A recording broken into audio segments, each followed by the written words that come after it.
Today, we're going to talk about something that feels like a fundamental shift in how artificial intelligence is being built. Seriously, we are moving out of an era where humans have to carefully design every little piece of an AI, and into a new one where the AI can actually redesign its own mind. It's learning how to learn. And this isn't just a small upgrade, it's a total revolution in how we even think about creating intelligence. So, to really get a handle on what's happening, we have to start with a pretty big question. When you look at all the incredible stuff AI can do now, from large language models to AIs that can crush video games, what do you think is the single biggest thing holding it back? The answer, believe it or not, is us. For decades, the speed of AI innovation has been completely tied to the speed of human creativity, our slow process of trial and error, and all of our built-in biases about how a thinking machine should work. We have been the bottleneck this whole time. Yeah, if you look back, progress in AI has always been this slow, methodical grind. A researcher gets a brilliant idea, they spend months, maybe years building it out, they test it, it fails, they tweak it, and they try again. And again.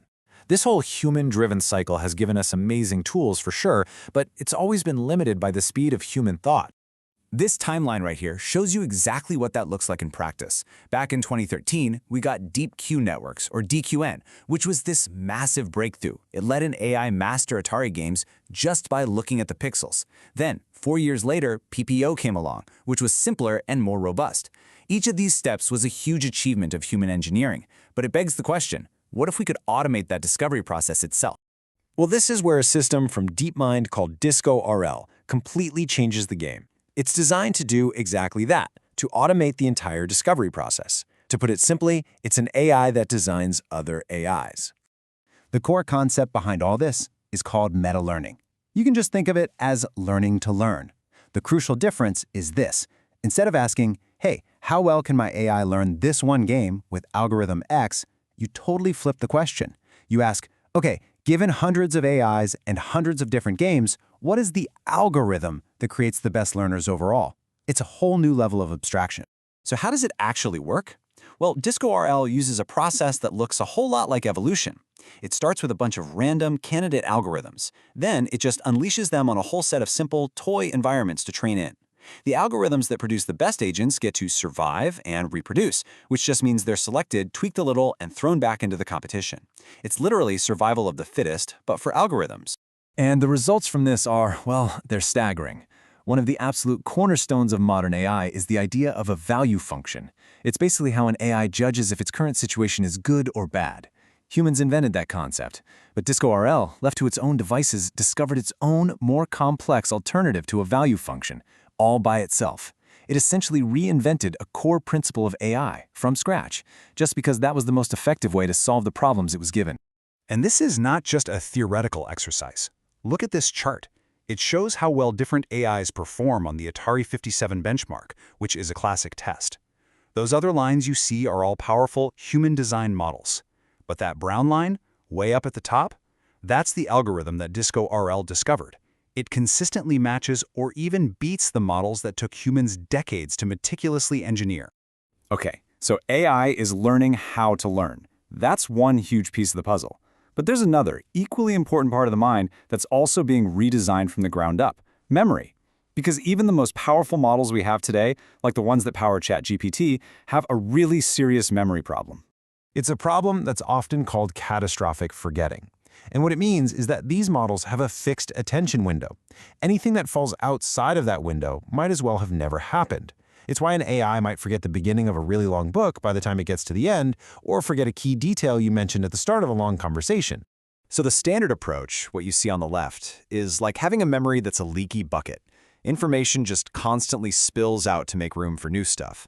But on the right, we've got a new solution called the Titans architecture, and it's built on a totally different idea, an adaptive long-term memory that actively learns what's important enough to keep. So let's talk about this Titans architecture, because it is a complete rethinking of how an AI should remember things. So what is it? Well, Titans is an architecture that combines the sharp focus of short-term memory with a brand new kind of long-term memory. But here's the absolute killer feature. It learns what to remember and what to forget in real time. It's not just relying on what it learned in its initial training. It's actively managing its memory as it goes, kind of like we do. It pulls this off by creating 3 interconnected memory systems that kind of mimic human cognition.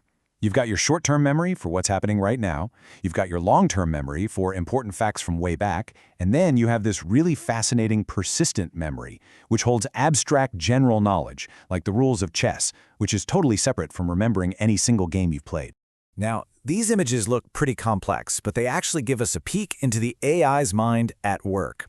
Think of the dense blue parts as its short-term focus. But then notice all those scattered green and red blocks.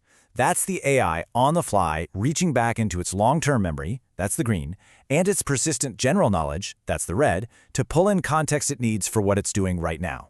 You can literally see its flexible, multi-layered memory in action.